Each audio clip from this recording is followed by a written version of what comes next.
คอยจะชีดน้ำเส้นทางซะเลยการล่างวันที่ไหวหม้อไฟนี่เขาก็ชีดก็ได้บ่เป็นอย่างถ้าจะชีดแค่แถวคอนี่ก็พอบางคนบอกว่ารถไฟฟ้าล่างบ่ได้รถไฟฟ้าล่างได้บ่ล่างได้นะหลายคนอาจจะเข้าใจผิดว่ามันเป็นรถไฟฟ้าล่างแล้วมันช็อตรถไฟฟ้านี่มันเป็นระบบ DC พวกชีดน้ำได้บ่จังซี่นั่นน่ะใช้แรงดันน้ำทางใช้ได้บ่มาเบิ่งคลิปนี้นี่ครับเบิ่งคลิปนี้แล้วท่านจะฮู้เนาะว่าเฮาควรระวังบ่ใดเนาะระวังจุดใดสำคัญที่สุดการล่างรถไฟฟ้าเนาะทำอิฐนี่ให้ท่านระวังบ่งนี้เนาะวัดอ่านนี่เพราะมันมีกล่องคอนโทรลกล่องควบคุมอยู่นี่แล้วก็มีจุดต่อสายไฟเนาะถ้าเฮาไขอยู่นี่มันจะมีจุดต่อสายไฟอยู่นี่ครับเวลาเฮาล่างให้เฮาเช็ดหรือว่าน้ำหดได้เช็ดเอาเพราะว่ามันจะมีกล่องบ่ให้ถ้าบ่จำเป็นก็บ่ให้ฉีดน้ำใส่นี้ฉีดน้ำเข้ากล่องพื้นตรงนี้เนาะจุดที่2ที่สำคัญ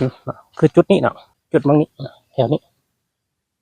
ถ้าเป็นรถไฟฟ้า60โวลต์72โวลต์มันจะมีกล่องลดแรงดันระมัดระวังเนาะแต่ตัวน้อยไว้นี่แหละมีเนาะตัวน้อยมันจะมีกล่องน้อยๆนึงกล่องคล้ายๆเป็นพวกควบคุม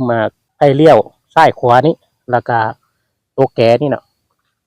เป็นเชียงแกเพราะตัวนี้มันป้องกันน้ำบ่ได้ส่วนอื่นเฮาล้างได้เนาะจะล้างไปได้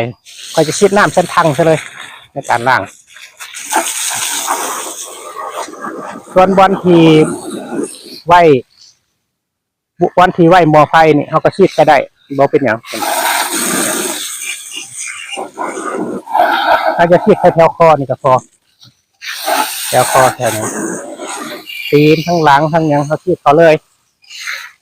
จะเป็นโซเป็นยังก็ฉีดเขาแล้วรถบางคันนี่ต้มเต็มเลยเนาะเป็นเกือบไปบ่เป็นเป็นเกือบไปบ่เป็นกับมีโดยเฉพาะหน้าจอมันการระวังเพราะมันเป็นจอดิจิตอลถ้าผู้ใดย่านแท้โมโหแท้กะหลังจากเขาล้างเขากระบะมันแห้งก็จะค่อยคีนรถยังคือกันคันห้าซ้ายดีๆเขาก็ได้ใส่ไปจนโดน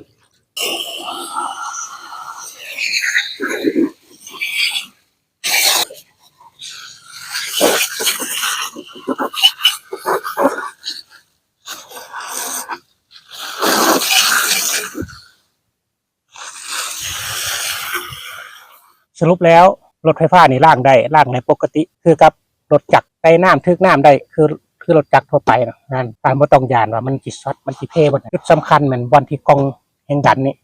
ถ้าเป็นรถจักรรุ่นใหญ่มันก็อยู่ทางหลังนี่แหละทุกคนน่ะเขาเอิ้นกล่องคอนโทรลหรือว่ากล่องควบคุมแล้วมันจะมีสายไฟจุดต่อสายไฟที่มันบ่กันน้ำคันน้ำเข้าตอนนั้นมันมีโอกาสที่น้ำซึมเข้าไปสายให้ได้มันช็อตให้ได้ไฟที่2ก็คือบอลคอมีสายต่อแล้วก็สัญญาณซ้ายขวานะนี่ก็หวังว่าจะเป็นประโยชน์ให้แก่ท่าน